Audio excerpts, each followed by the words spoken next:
Rata-rata orang Indonesia menghabiskan 75.000 hingga 100.000 rupiah untuk pulsa internetnya per bulan. Dan rata-rata pemakaiannya adalah 10 GB per bulan.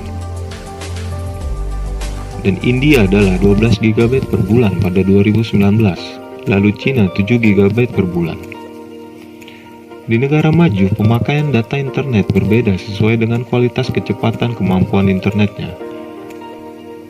Dan tertinggi adalah pertama Finlandia 23,5 GB per bulan, Austria 19 GB, lalu setelahnya Latvia, Lituania, Estonia, lalu Islandia.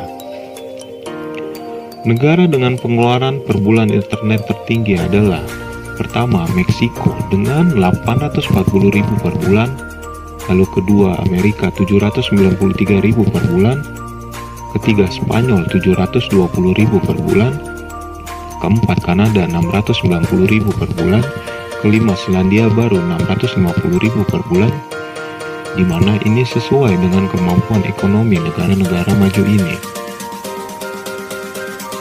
Indonesia termasuk memiliki harga internet termurah di dunia, berada di posisi ke-13, seharga Rp10.000 per GB. Dan termurah pertama adalah India, seharga Rp1.200 per GB. Dan internet termahal adalah di Zimbabwe, seharga Rp975.000 per GB.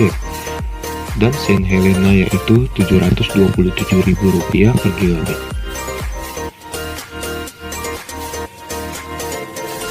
Pada tahun 2020 saat pandemi corona, lonjakan internet terasa sangat signifikan karena kegiatan stay home, hingga memutar otak para selebritas dunia, bintang Hollywood mancanegara dan dalam negeri kepada internet.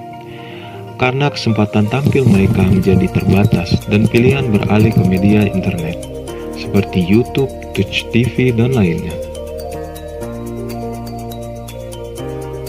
Dilihat dari pengguna internet di seluruh dunia sekarang yang hampir 5 miliar orang, di mana terjadi penambahan hingga 346 juta orang pada tahun 2020.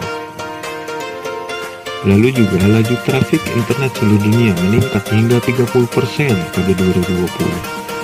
Juga di Inggris, lonjakan pemakaian internet dari 5 GB per hari menjadi 10 GB per hari. Di mana juga di Indonesia, dikatakan pencarian konten edukasi YouTube dan drama Korea naik hingga 130%. Dan lalu belanja e-commerce meningkat dari 80 juta transaksi menjadi 140 juta transaksi. Dan tercatat ada 4,2 triliun US dollar atau 54.600 triliun transaksi e-commerce di seluruh dunia pada tahun 2020. Diperkirakan akan ada 175 zettabyte data spare keseluruhan di dunia pada tahun 2025, yang mana ini sama jumlahnya dengan kaset DVD sebanyak 222 kali besar bumi. Perjalanan dan fenomena internet selalu menjadi bau bibir penduduk bumi saat ini, atau dikenal dengan revolusi industri 4.0, seperti pro kontra 5G dengan radiasinya, isu uang digital dan Bitcoin, efek sosial internet individualistis masyarakat, efek digitalisasi non-humanis.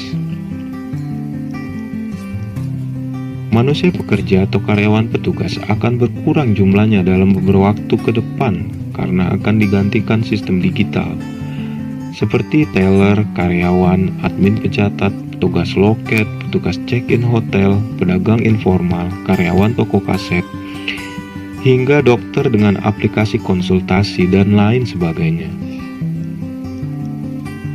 Sungguh sesuatu yang sangat memanjakan kita tapi juga menyengsarakan kita. Semua negara berpacu dengan arus digitalisasi ini. Hal unik di Cina, di mana mereka tak mau kalah. Mereka menggunakan platform sendiri untuk browsing mesin pencariannya di internet. Tidak Google, yaitu Baidu. Sama seperti Cina, Rusia menggunakan Yandex. Sepertinya negara-negara raksasa ini saling unjuk gigi dalam hal internet ini. Tak lain dan tak bukan, isu keamanan menjadi pemicunya. Ketika ramai perbincangan data pengguna Facebook bocor dan tidak aman seperti diceritakan Dylan McCabe, sungguh suatu pukulan yang mengagetkan penduduk dunia saat itu. di mana Facebook sebagai platform nomor satu di dunia dengan 1 miliar lebih pengguna, mengalahkan YouTube, Instagram, dan lainnya. Kehebohan internet lainnya yang tak kalah hebat adalah Y2K.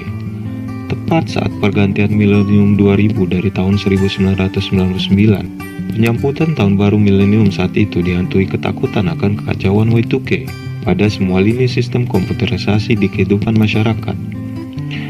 Dan ketika tiba saatnya, akhirnya hal-hal buruk yang ditakutkan itu pun tidak terjadi.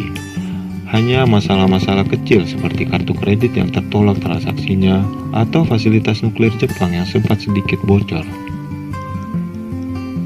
Lalu hingga skandal Wikileaks.